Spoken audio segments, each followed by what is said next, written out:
Robert Marawa. Live from Atlanta. This is the 2026 FIFA World Cup. Yes, it is the FIFA World Cup, and what a great way to get things started with our feature here, powered by Rexona. As you know, that the World Cup stage continues to deliver drama, history, unforgettable moments, and that's why tonight we go inside the biggest stories shaping the beautiful game. I'm joined by a man who knows African football inside out. He is the Benin head coach, the experienced man they call Gerard.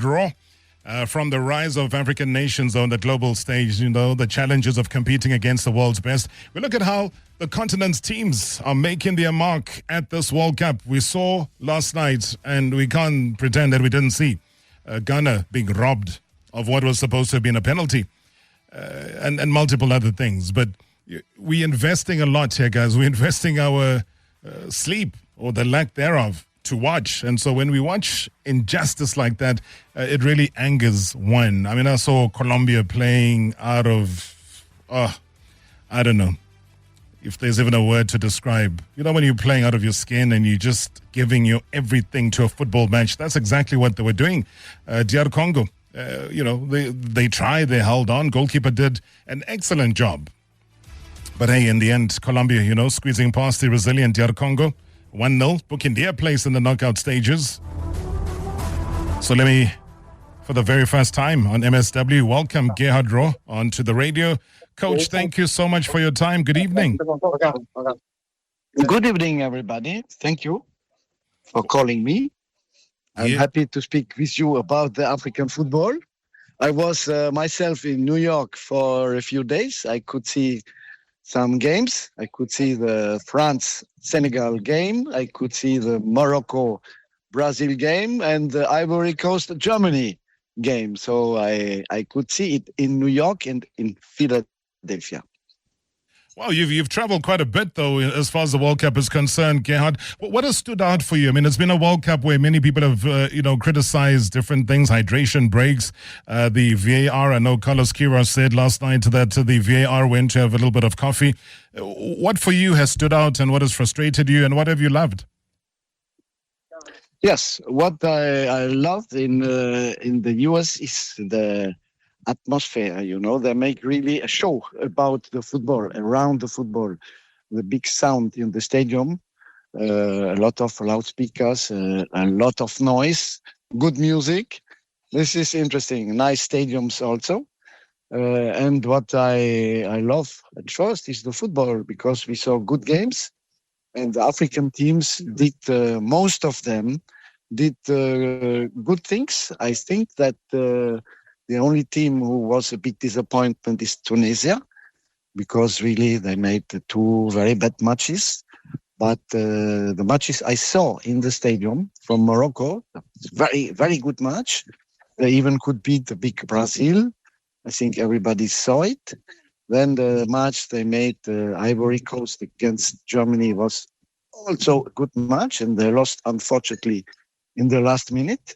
I'm German, so I supported Germany, but I also must say that Ivory Coast did a good game. And then the last game I saw was also very, very interesting, because France-Senegal was a big game from France.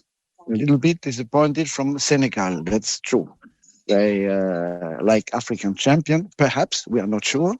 I think they could do better, and they have to do a third match to show really their qualities. Egypt did well. Congo did well. Last night, Ghana did very, very well. I was really happy to see that African teams can also defend in a good professional mode and good professional attitude, without doing stupid fouls, without making mistakes defensively, and to fight with a big solidarity and a big fighting spirit. So that was very good to see that Ghana could make this draw against England. And I think we will have other good surprises from African team in this World Cup.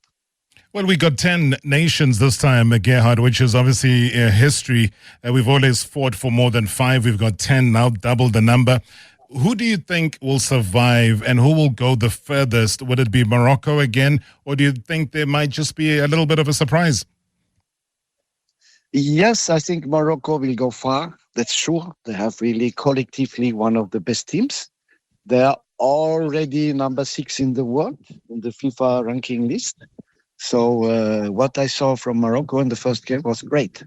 And they did also well in the second game. They have maturity. They have experience now. They have good preparations. They have a very good organization around the team. Very good stuff also. So I think Morocco can go again very, very far. I think also that Ivory Coast still can go far. We have also Egypt. They did well. The first victory in the World Cup in the history of Egypt. And Congo also has a chance. No, South Africa, if they win the last game, can also do well. Why is the line breaking as Gerard was about to talk about South Africa? I was waiting for him to say something about South Africa, their game against South Korea in the wee hours of the morning South African time.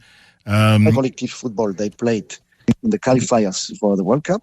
So I think Bafana can do a good World Cup. But for the moment, they didn't show everything what they can do.